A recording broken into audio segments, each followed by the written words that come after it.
Magandang araw mga boss. Ito na po yung ating coffee table. Simple pero maganda. Yan, ito po yung ating gawa sa pallet china at sa square bar. Yan, kita nyo po. Mga scrap lang po yan na pallet china. Yan. Pero yung mga pinagpakuan po, minasilyahan po natin. Polytop po yung ginamit natin dyan para mas matigas ang pagkakamasilya at makinis. Yan, bago po pinatungan ng top coat clear, mga ano po yan.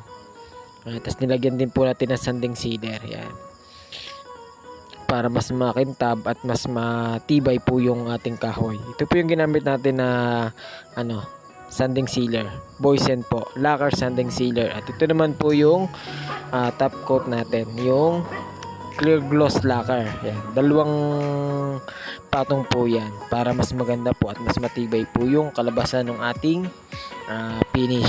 Yan. Yan, para po sa mga gustong gumawa ng coffee table dyan.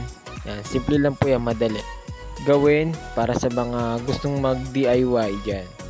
Yan, ready na po natin, pinalutan po natin ng plastic para hindi po siya magasgas, para ready na po siya for pick up ng ating client.